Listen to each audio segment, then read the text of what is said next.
Alors, le résultat d'apprentissage d'aujourd'hui était de vraiment introduire le concept d'une fonction rationnelle et revoir ce que c'est une asymptote. Donc, je sais que vous avez à un certain point vu les fonctions rationnelles en 11e année. Alors, ceci devrait en général vous sembler comme une revue. Et pour ceux d'entre vous que c'est complètement du nouveau, ben, tant mieux, ce n'est pas une leçon trop lourde. On prend des concepts qu'on connaît déjà et on vous l'introduit peut-être d'une différente façon. La fonction rationnelle en général a toujours la forme là. Ce qui veut dire que je vais avoir une fonction f de x divisée par une fonction g de x. Donc, l'exemple que je peux vous donner, si f de x est égal à x plus 2 et g de x est égal à x au carré plus 3, donc h de x sera égal à x plus 2 sur x au carré plus 3. Donc, c'est la division en deux fonctions, sauf que tu ne vas pas avoir cette étape-ci en général. Okay? Tu n'auras pas ça. Tu vas avoir seulement ceci. C'est pour t'aider à reconnaître, OK, ces deux fonctions, une divisée par l'autre, c'est une fonction rationnelle. Donc, c'est deux fonctions polynômes qui se divisent. OK? Cette fonction-là existe toujours pourvu que g de x n'est pas égal à 0. Pourquoi? Ben, regarde, là, il est en bas. Là. Il ne peut pas être égal à 0. Si c'est 0 en bas, je n'ai pas une fonction rationnelle, je n'ai pas une fonction. Je ne peux pas diviser par 0.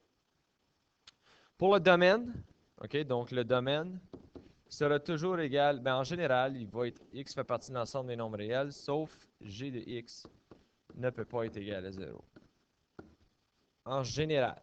OK? Donc, il peut être n'importe quoi que les fonctions polynômes peuvent être. Donc, tout ce que f de x peut être, tout ce que g de x peut être, sauf g de x ne peut pas être 0 dans ce cas-là. Donc, tu dois deviner, tu dois vérifier qu'est-ce que x ou quelle valeur de x va assurer que g de x est égal à 0. Pour les zéros de fonction, okay, les zéros de la h de x ou abscisse si vous voulez, ils sont les zéros du nominateur ou du f de x. Donc, pour trouver tes abscisses, qui est bien important, tu as seulement besoin de trouver quand est-ce que f de x va être égal à 0. Tu n'as pas besoin de trouver quand est-ce que g de x est égal à 0 pour tes abscisses. Pourquoi? Parce que g de x ne peut pas être égal à 0. Donc, tout ce qui est important, c'est lorsque f de x sera égal à 0. OK, je vous ai donné quelques exemples en salle de classe que je vais expliquer assez vite fait. Donc, premièrement, je vous donnais la fonction f de x est égale à 7 sur x plus 2. OK? Restriction immédiate, ça devrait être la première chose que tu vérifies. Quand est-ce que mon g de x va être égal à 0? Quand est-ce que mon bas va être égal à 0? Donc, lorsque x est égal à négatif 2, donc x ne peut pas être égal à négatif 2. OK? Mon domaine, x fait partie de l'ensemble des nombres réels tel que x n'est pas égal à négatif 2. L'abscisse à l'origine, 0 est égal à 7 sur x plus 2. Je vérifie seulement le top, mais 0 n'est pas égal à 7. OK? Donc, ce qui veut dire que je ne vais jamais traverser l'axe des x. OK?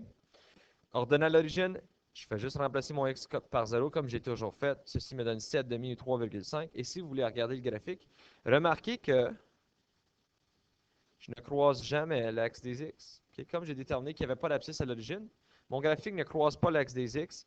Et lorsque x est à négatif 2, je ne le touche jamais non plus. Okay?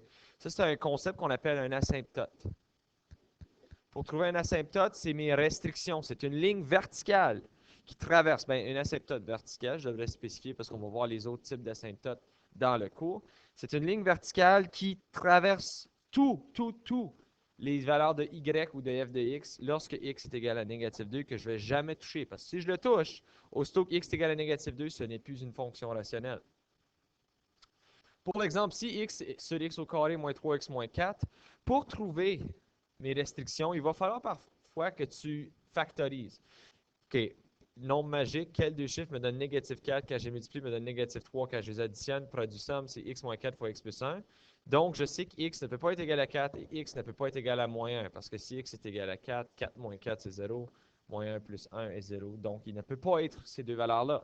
Ce qui veut dire qu'en principe, je devrais avoir deux asymptotes verticales. Là, regardez ça en jaune. Deux asymptotes verticales. Domaine, x fait partie de l'ensemble des nombres réels, tel que x ne peut pas être égal à moins 1 et x ne peut pas être égal à 4. C'est assez logique. L'abscisse, je vérifie seulement le top. C'est tout ce qui m'intéresse pour l'abscisse. X égale à 0, bon voilà, je vais traverser l'axe des x lorsque x égale à 0. Pour l'ordonner, je dois remplacer.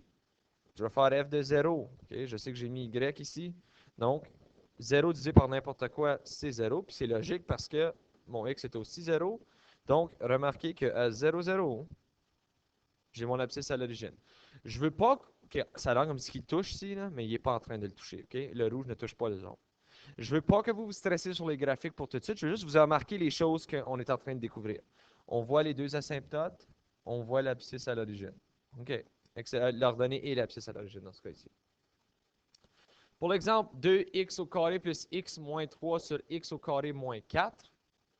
OK, remarquez que x au carré moins 4, c'est une différence de carré, donc je peux tout de suite conclure que c'est x moins 2 fois x plus 2. Donc, x ne peut pas être égal à moins 2 ni 2. Donc, voilà mes asymptotes verticales. Donc, x fait partie d'un ensemble des nombres réels tel que x ne peut pas être égal à plus ou moins 2. Vous pouvez dire x ne peut pas être égal à 2 et x ne peut pas être égal à négatif 2, mais si tu mets plus ou moins, ça fonctionne aussi. Pour l'abscisse à l'origine, je dois vérifier le haut. Donc, 0 est égal à 2x au carré plus x moins 3. Tu dois encore une fois factoriser pour trouver quand ce que ceci existe. Okay? Si tu veux faire fonction quadratique, tu risques de prendre beaucoup de place. Okay? Dans ce cas ici, j'ai 2x plus 3 fois x moins 1. Donc, alors mes abscisses à l'origine sont x égale à 3 demi et x égale à 1. Ordonnée à l'origine, j'ai fait f de 0, ça me donne y égale à 3 quarts. Donc, revoyons, ici j'ai mon ordonnée, f de 0 égale à 3 quarts. Ici, j'ai mes abscisses à l'origine. Okay, donc ici, j'ai 1 et j'ai moins 3 demi. Elle sait que c'est pas lisible. Là. Et j'ai mes deux asymptotes. Donc ça, c'est l'information que je veux vous garder en tête pour aujourd'hui. Ce qui est important avec les fonctions rationnelles. Je ne veux pas vous stresser avec... bon, ok, je peux terminer ceci aussi. Là. Je ne veux pas vous stresser avec les graphiques pour l'instant et le fait qu'en ce moment, il y a de l'air d'avoir quelque chose de façon oblique que ma fonction ne touchera jamais. Je ne veux pas vous stresser avec ça. Okay? Pour l'instant, je vous montre l'asymptote verticale seulement. Okay? Pour l'asymptote verticale, tu veux avoir tes restrictions. Okay?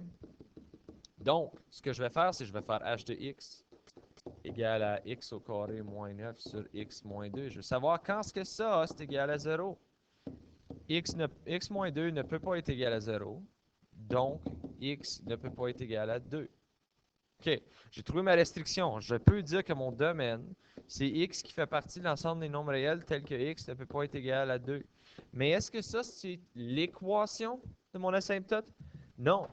L'équation, c'est quoi l'équation de cette droite? Quelle est l'équation de cette droite que j'ai faite un peu croche, qui n'est pas nécessairement une droite, mais bon, une nouille de spaghetti que j'ai tendue ce matin. Alors, quelle est l'équation de celle-là? Mais tu dois penser, y, quelle valeur est-ce qu'il y a? Ben, y change constamment de valeur. Okay? Y, il est, mettons, 1 ici, il est 2 là, il est 3 là, il est moins 1, il est moins 2, il est moins 3. Là, ah non, excuse, moins 10, moins 20, moins 30, 10, 20, 30. Donc, y change constamment de valeur. Je ne peux pas avoir une équation pour y. Mais regardez x. X ici est à 2. Et est-ce que x modifie sa valeur? Non. Donc, l'équation de ton asymptote, c'est x égale à 2. OK? C'est tout ce que je cherche. L'équation de l'asymptote est x égale à 2. Ton asymptote, en général, si elle est verticale, ça va toujours être x égale à une valeur. Si jamais vous avez des questions, n'hésitez pas de m'envoyer un message sur le Modo. Ceci termine la leçon d'aujourd'hui.